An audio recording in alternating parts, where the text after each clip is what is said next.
ইনশাআল্লাহ national life আগাই থাকবে। আপনারা ভালো থাকবেন, সবাই সবার জন্য দোয়া করবেন। আমি আমার পক্ষ থেকে সবাইকে আবার আপনাদেরকে ধন্যবাদ জানাচ্ছি। আপনারা সবাই ভালো থাকবেন। শুভ জন্মদিন। গাছের পচে ফল দেওয়া হয়, তো ন্যাশনাল লাইফের নিয়ে বেশি পড়ার প্রয়োজন নয় আমার, কারণ এটার অগ্রগত সাফল্যে 40 বছর, এটার প্রমাণ হচ্ছে এটা রেজাল্টস। এই কোম্পানি যিনি প্রতিষ্ঠা করেছিলেন মুজিবুল হায়দার চৌধুরী, যার সাথে সেই এন্ট্রি লেভেল থেকে কাজ করার সুযোগ হয়েছিল আমার। বাংলাদেশের আনাচে কানাচে প্রত্যেকটা ফিল্ড লেভেলে ঘরে ঘরে এনএলআই, জনে জনে এনএলআই পৌঁছে দেওয়ার জন্য যিনি অক্লান্ত পরিশ্রম করেছিলেন, যিনি আমাদেরকে নিয়ে সব সময় মাঠে ময়দানে থাকতেন। আমরা ন্যাশনাল লাইফকে এগিয়ে নিয়ে যেতে সক্ষম হয়েছি। যে বাংলাদেশ নয়, আজকে ন্যাশনাল লাইফ ইন্স্যুরেন্স কোম্পানিকে নিয়ে দক্ষিণ এশিয়ার মধ্যে সাফা গোল্ড অ্যাওয়ার্ড, যেটা 52 বছরের ইতিহাসে, বাংলাদেশের ইতিহাসে কোন লাইফ ইন্স্যুরেন্স কোম্পানি কখনো গোল্ড অ্যাওয়ার্ড না ছাপা কোনো অ্যাওয়ার্ডে অর্জন করতে পারে নাই, যেটা national life insurance company gold award এনে বাংলাদেশকে নয়, শুধু আমরা পুরো দ্বিমাসিকভাবে আমরা আলোকিত করতে পেরেছি।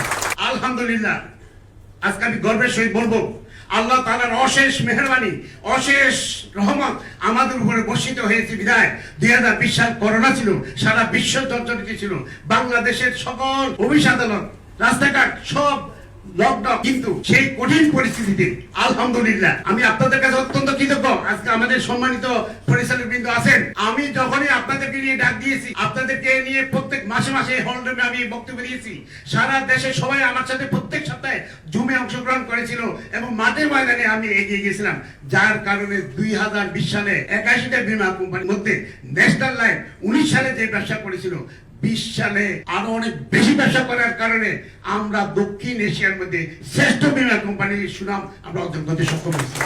4 বছরে আমাদের অর্জন আজকে আকাশচুম্বী। ন্যাশনাল লাইফ ইন্স্যুরেন্স কোম্পানির 40তম প্রতিষ্ঠা বার্ষিকীতে আমরা সবাই এখানে একত্রিত হয়েছি। আমার মনে আছে হায়দার চৌধুরী সাহেব যখন ন্যাশনাল ব্যাংকে এমডি ছিলেন, তখনই উদ্যোগ নিলেন যে আমরা ন্যাশনাল লাইফ ইন্স্যুরেন্স কোম্পানি নামে একটা ইন্স্যুরেন্স কোম্পানি করব। তো আমি বিগত বছরগুলিতে এখানে দায়িত্ব নিয়েছি। আমি এসেই প্রথম 2 জনকে ডিএমডি করলাম, যে আমি দেখলাম যে এরা তো কাজ করতেছে, তো কাজ করে যদি উৎসাহ না পায় তাহলে তো তারা কাজ করতে করার মনোবল হারিয়ে ফেলবে, তাদের উৎসাহ দিতে হবে। সেই হিসেবে একদিকে প্রমোশন, একদিকে স্যালারি বাড়ানো, এগুলিতে আমি হাত। আমি তো আগেও বলছি, এখনো বলি যে পেটে দিলে পিঠে সহায়। আমি যদি আপনাকে একটু আগাই না দিই, আপনি যদি আমাকে সবসময় দিতে থাকেন, আমি যদি ফিডব্যাক না দিই, তাহলে এটা ওয়ান সাইডেড, এটা হয় না। তো এই জন্য আমি এসে একটু পরিবর্তন করার, আরো উপরের দিকে নামার, মানুষের মেন্টালিটি চেঞ্জ করার, এটাই আমার ছিল প্রথম কাজ।